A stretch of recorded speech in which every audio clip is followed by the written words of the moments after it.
आज आपको हम बताएंगे एक ऐसे द्वीप के बारे में जो चारों ओर से एक नदी से घिरा हुआ है। सत्यमेव जयते जो आदर्श वाक्य है वो यहाँ से लिया गया है। ये मुंगेली जिला, छत्तीसगढ़ के मुंगेली जिला में स्थित यह मटकू द्वीप, द्वीप कहने से तात्पर्य है कि यह दोनों तरफ से शिवनाथ नदी से घिरा हुआ है। मैंने जिसके कारण से देश की पहचान है वो देने वाला स्थान कौन सा है? मटकू द्वीप। अब ये इतना उपेक्षित है कि कोई जानती ही नहीं। अगर पिकनिक मनाने के लिए कुछ भी मांस मंदिरा का सेवन करने के लिए जिस प्रकार से अन्य लोग आते हैं,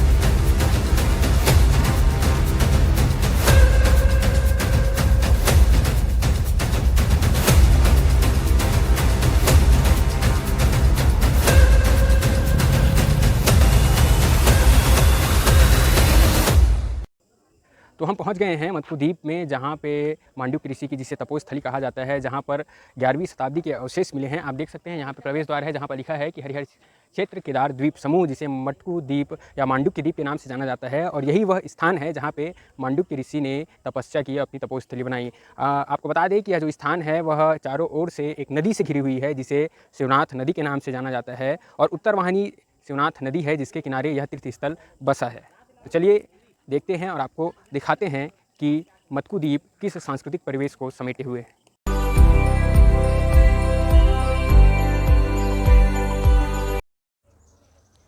तो आप सभी देख सकते हैं हम लोगों के पीछे है मांडुक्य ऋषि जी की ये प्रतिमा।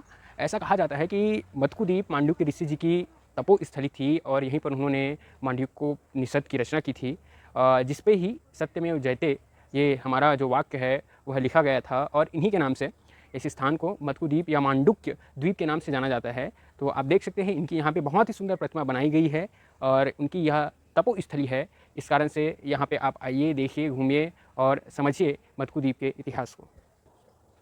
आप सभी को एक इंटरेस्टिंग चीज़ और दिखाते हैं। आप यहाँ पे देख सकते हैं मुंडकोपनिषद, और यहाँ पे लिखा गया है सत्यमेव जयते नानृतम सत्येन पंथा विवतो देवयान।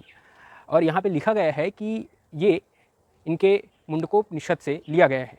आपने अक्सर देखा होगा कि सत्यमेव जयते जो आदर्श वाक्य है वो यहाँ से लिया गया है, अर्थात उसकी जो उद्गम स्थली है वह मटकू द्वीप है। बहुत से लोगों को इसके बारे में जानकारी नहीं है, तो आप इन सब चीज़ों को समझिए, जानिए, और इन सब चीज़ों को देखने के लिए और समझने के लिए मटकू द्वीप पे जरूर आइए। तो आइए देखते हैं कि हरिहर क्षेत्र मटकू द्वीप में खुदाई से जो पुरातात्विक अवशेष मिले हैं, जो मंदिर मिले हैं भगवान शिव के या द्वादश शिवलिंग के समान, वो कैसे हैं।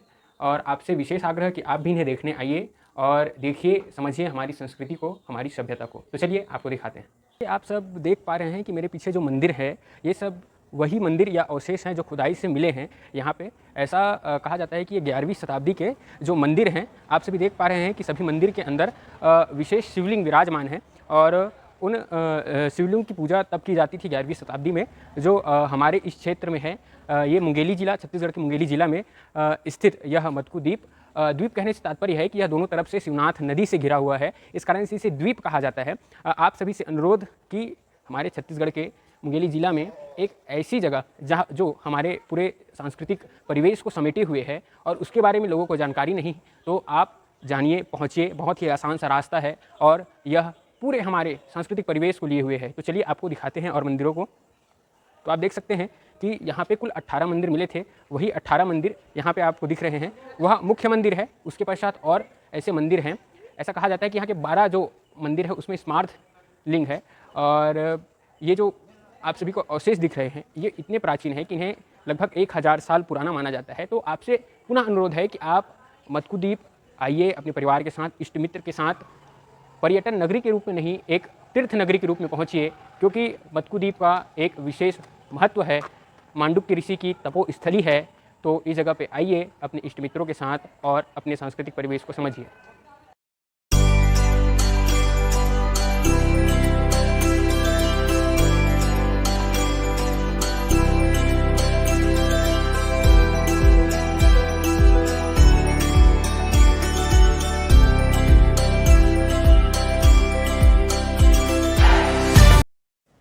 तो चलिए आप सभी को दिखाते हैं मटकू द्वीप में स्थित प्राचीन अष्टभुजी श्री गणेश जी का मंदिर, जो प्राचीन है। यहाँ की मूर्ति प्राचीन है और खुदाई से प्राप्त हुई है।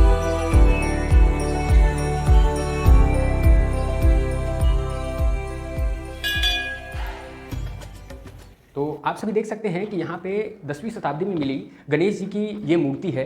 यहाँ मंदिर का पुनर्निर्माण किया गया है। नीचे गणेश जी की एक और पीतल की मूर्ति रखी हुई है।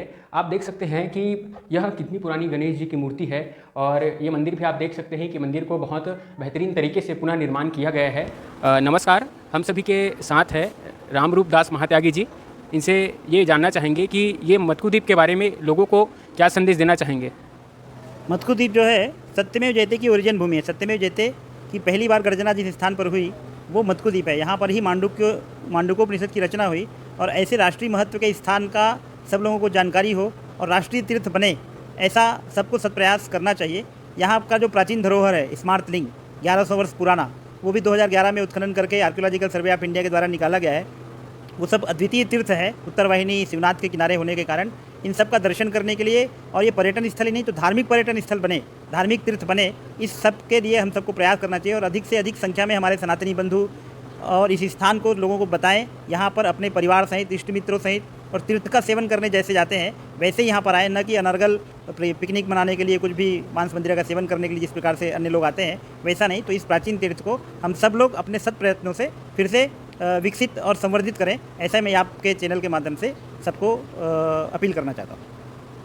बहुत बहुत धन्यवाद। आप सभी ने सुना कि आप भी मटकू द्वीप आइए, यहाँ के जो भी प्राचीन मंदिर है, अवशेष है, उन्हें देखिए और अपने इस सनातन को, अपने धर्म को और अपनी जो संस्कृति है उन्हें समझिए। धन्यवाद।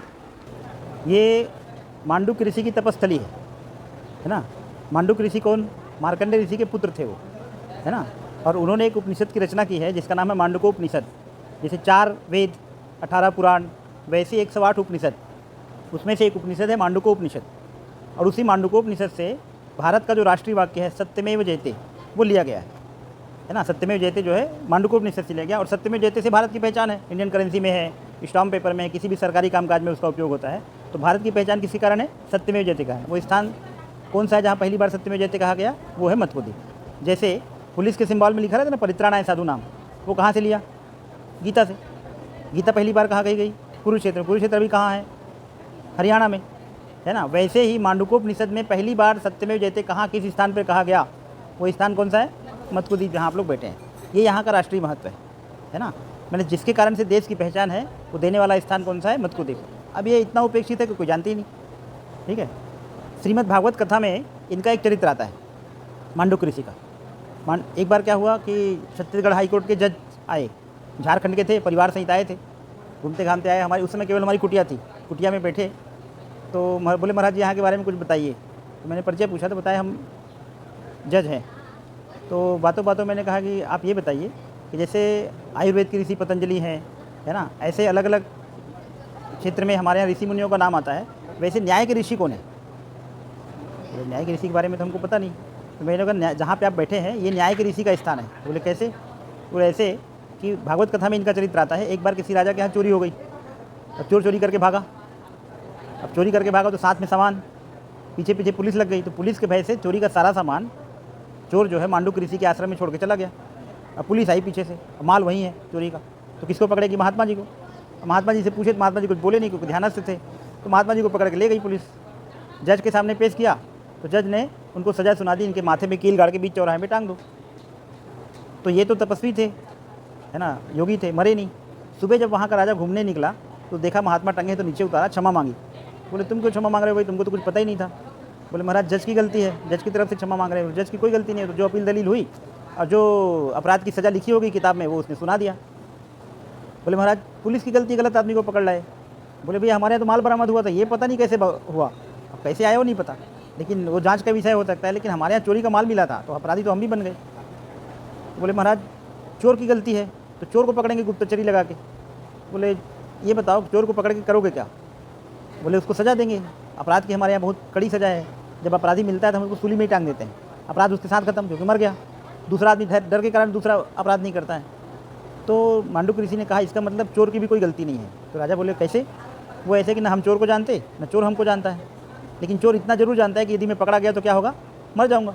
तो मृत्यु के भय से उसने कुछ काम किया। इसको अंग्रेजी में क्या बोलते हैं? Self defence. सेल्फ डिफेंस में यदि हमने कुछ कर दिया तो उसको हमको सज़ा नहीं, आज के भी कानून पे नहीं मिलती। तो राजा बोले बड़ा महाराज विचित्र आदमी हो आप, आपकी गलती नहीं है, मेरी गलती नहीं है, जज की गलती नहीं है, पुलिस की गलती नहीं है, चोर को भी आप ये कह दिए तो महाराज जी क्षमा करेंगे, बताइए कि आपने कौन सी गलती की, कौन सा अपराध किया जिसके कारण आपको सज़ा भुगतनी पड़ी। बोले यार हमको भी नहीं पता, हमको तो पता करना पड़ेगा। कौन बताएगा? बोले यमराज, जो सबका न्याय करता, धर्मराज जिसको बोलते हैं। ये धर्मराज की सभा में गए, पूछा उनसे, बोले किस अपराध की सज़ा दी है बताओ। तो बोले महाराज जी आप तो महात्मा हो, संत हो, आप सबको अच्छे मार्ग में चलाते हो, आपसे कोई अपराध नहीं हो सकता, लेकिन ये अपराध इस जन्म का नहीं है। 10 जन्म पहले आप जब छोटे बच्चे थे तो किसी पतंगे को सूल चुभा रहे थे, कांटा चुभा रहे थे, उस कर्म का परिणाम आपको अभी भुगतना पड़ा। तो ये बोले वाह भाई, छोटे से अपराध के भी आपने ये सज़ा आपने किया, बहुत अच्छा। लेकिन ये बताओ हमको तो सज़ा मिल गई, लेकिन जिसको न्याय मिला है वो पतंगा तो आज बहुत आनंदित हो रहा होगा, बहुत खुश हो रहा होगा, ढोल नगाड़े बजा रहा होगा, कुछ ना कुछ तो कर रहा होगा। बोले महाराज 84 लाख क्यों नहीं होती है, उसमें पतंगे की आयु सबसे छोटी। अभी बरसात आएगी तो क्या होगा, आप जैसे लाइट जलाओगे तो बत्तर कीड़ा है ना, 5-7 मिनट का जीवन, लाइट जली आता है, पंख वंख झड़ा था, मर जाता है। तो ऐसे पतंगे की आयु जो है थोड़ी सी, बत्तर कीड़ा जानते हैं ना, हाँ लाइट में तो वैसी पतंगा उसको। तो बोले 84 लाख क्यों नहीं, उस समय पतंगा था। हमारे पास तो रिकॉर्ड सबका रहता है, लेकिन ढूंढना पड़ेगा, है ना, उसमें आप अपना समय क्यों ख़राब कर रहे हो। तो इन्होंने कहा महात्मा जी ने कि भाई तुम्हारी न्याय व्यवस्था ठीक नहीं है। तो यमराज बोले महाराज बताइए क्या करें। बोले 3 काम करो। पहला ये कि भैया मरा के पता नहीं वो कहाँ चला गया, और हमको तुम अभी 10 जन्म बाद सजा दे रहे हो। मान लो हमको क्रोध आता तो हम अपने तपस्या के बल पे पूरे राज्य को भस्म भी कर सकते थे। तो एक काम करो, जिस जीवन में आदमी कोई अच्छा बुरा करे उसी जीवन में उसको भुगता दो, अगले जन्म पे लेके मत जाओ, क्योंकि जिसको जो मर के पता नहीं कहाँ चला गया, आज न्याय मिल रहा है तो न्याय का तो मतलब ही खत्म हो गया। बोले ठीक है महाराज, अब अगली बार से ऐसे करेंगे। दूसरा, आप बोल रहे हैं कि हम छोटे बच्चे थे, तो आप 5 साल की आयु तक किसी भी बालक बालिका को आप कर्म बंधन से मुक्त रखिए। बोले महाराज ये भी हो जाएगा, 5 साल तक, आज भी 5 साल तक छोटे बालक को हम भगवान स्वरूप इसीलिए मानते हैं कि उसके अच्छे बुरे का कोई हिसाब नहीं रखते। फिर तीसरा काम, बोले आप यहाँ बैठ के न्याय करते हो, लोग पृथ्वीलोक में कर्म करते हैं, तो वहाँ की क्या परिस्थिति तुमको पता नहीं, तो हम तुमको श्राप देते हैं, पृथ्वीलोक में 100 वर्ष की आयु लेकर जाओ और कैसे जीवन जीना पड़ता है इसका अभ्यास करो, तब जाके तुम न्याय ठीक कर पाओगे। जैसे मनरेगा की योजना लोग एसी रूम में बैठ के बनाते हैं और मजदूर धूप में गड्ढा खोद रहा है, तो ऐसा नहीं चलेगा। बोले ठीक है। और इन्होंने यमराज को श्राप दे दिया, मांडुक्य ऋषि ने। उनके श्राप के कारण यमराज जो है महाभारत का विदुर बनकर आया। अब विदुर का चरित्र बताने की जरूरत नहीं, कौरव पक्ष में थे, पांडव लोगों को अच्छा मानते थे, उनको लक्षागृह में मरने से बचाया, है ना। हाँ काका थे, मैंने उनको उनकी सहायता करते थे। और उन्होंने जो किताब लिखी या जो उन्हें ग्रंथ दिया जिसको विदुर नीति कहते हैं, वो न्याय शास्त्र है एक प्रकार से। तो ऐसा व्यक्ति भी कैसे काकस में फंस करके करना पड़ता है इसका अभ्यास किया, है ना। तो ये विदुर नीति जो न्याय नीति है, आज भी इसीलिए इनका जो वाक्य है मांडुक्य ऋषि का वाक्य है, सत्यमेव जयते, वो न्यायालय में लिखा रहता है कि नहीं लिखा रहता। तो न्यायालय में भी जो सत्यमेव जयते लिखा रहता है वो इनका है। तो जज साहब बड़ा खुश हो गए, बोले वाह नई जानकारी मिली। ऐसे न्याय के ऋषि का स्थान और भारत के गौरवशाली स्थान पे हम सब लोग आज यहाँ पर आए हैं। यही बातें सबको बता रहा था। फिर मंदिर का थोड़ा सा इतिहास बताया, है ना। ये मंदिर में एक विशेष प्रकार का शिवलिंग है, उसको स्मार्त लिंग बोलते हैं। क्या बोलते हैं? सुने थे पहले? नहीं सुने ना? यहाँ देखने मिलता है। ऑल ओवर वर्ल्ड, पूरी दुनिया का सबसे प्राचीन स्मार्त लिंग का यदि आपको दर्शन करने जाना है तो कहाँ जाना पड़ेगा पता है? मत्कुद्वीप, क्योंकि यहाँ का स्मार्त लिंग जो है 1100 वर्ष पुराना है। अब आप कहेंगे महाराज स्मार्त लिंग क्या होता है? तो 8वीं शताब्दी में हमारा सनातन का बिखराव हो रहा था। अलग अलग लोग सोच रहे हैं, अलग अलग संप्रदाय हैं, है ना, अलग अलग उनकी ये थी कि हम तो शिव को मानते हैं, हम तो विष्णु को मानते हैं, हम बड़े हैं, हमारा ये छोटा है ना। फिर और दूसरे विधर्मी ऐसा। तो आदि शंकराचार्य जी ने 8वीं शताब्दी में पैदल चढ़ करके शास्त्रार्थ के माध्यम से सनातन को फिर से स्थापित किया। और उसी समय उन्होंने पूरे देश को एक सूत्र में बांधने के लिए 4 मठों की स्थापना की, उत्तर दक्षिण पूर्व पश्चिम में। और तीसरा काम उन्होंने किया कि स्मार्त लिंग में 5 देवताओं की एक ही वेदी पर पूजा की पद्धति शुरू की, जिसको पंचदेव पूजा कहते हैं। वो सनातन में आज भी है। आप कोई भी देवी देवता का पूजा करो, जैसे उदाहरण के लिए घर में सत्यनारायण की कथा करना है तो पंडित जी लड्डू गोपाल लेके आते हैं, या आपके घर में जो है उसका पूजा कराते हैं। तो सबसे पहले उसकी पूजा नहीं कराते, क्या करते हैं? पहले गणेश जी की पूजा कराते हैं, फिर नवग्रह में सूर्य की पूजा कराते हैं, शक्ति की पूजा कराते हैं, शिव की पूजा कराते हैं, विष्णु की पूजा कराते हैं, उसके बाद फिर लड्डू गोपाल की पूजा होती है। ये 5 में से भी यदि कहीं प्रधान है, जैसे नवरात्रि में देवी प्रधान है, तो पहले देवी की पूजा फिर भी नहीं होती। पहले 5 देवता की पूजा, उसमें देवी की भी होगी, लेकिन बाद में 16 श्रृंगार उनका होगा। गणपति पक्ष में, गणेश पक्ष में गणपति पूजा जो मूर्ति है उसकी पहले नहीं होती, पहले गोबर गणेश बना के पहले उसकी पूजा होती है। ये 5 देवता की पूजा अनिवार्य किया। उसके कारण सनातन के जितने भी संप्रदाय हैं उस सबको एक साथ जोड़ने में सहायता मिली। वो स्मार्त लिंग जब पिंड स्वरूप में रहते हैं, जैसे वैष्णो देवी, आप लोग गए क्या? वैष्णो देवी की मूर्ति देखिए फोटो में, छोटा छोटा पिंडी स्वरूप में है, वैसे हाथ पैर कुछ नहीं है। तो वैसे जब पिंड स्वरूप में या लिंग स्वरूप में जब रहते हैं 5 देवता, तो उसको स्मार्त लिंग कहते हैं। और स्मार्त लिंग यहाँ 18 में से 12 मंदिरों में है। और साथ साथ 5 देवता की मूर्ति भी निकली है। गणेश जी की मूर्ति एक मंदिर में उमा महेश्वर की मूर्ति, एक तरफ लक्ष्मी नारायण जी की मूर्ति, चौथे मंदिर में देवी की मूर्ति और चौखट पे सूर्य बने हुए हैं। तो पांचों देवताओं की मूर्तियाँ भी हैं और पिंडी स्वरूप में उनका स्मारक लिंग भी है। ये विश्व का सबसे प्राचीनतम धरोहर वो मटकू द्वीप में है।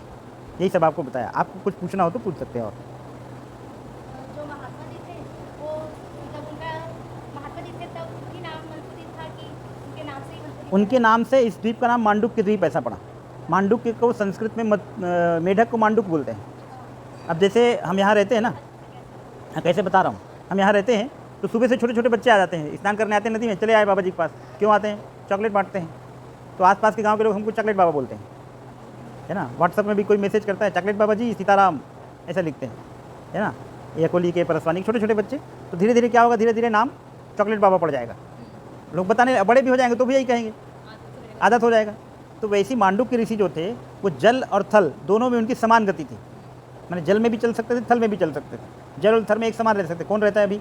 मेढक, है ना। तो इससे उनका नाम मांडुक। भैया मेचका से ही चलतेगा दोनों गति, छत्तीसगढ़ी में यदि बोलना है तो ऐसे मेढक जो है, मेढक की प्रकृति उनकी थी, तो जल थल में समान उनकी गति होने के कारण उनको मांडुक्य ऋषि ऐसा कहा गया, मेढक के समान।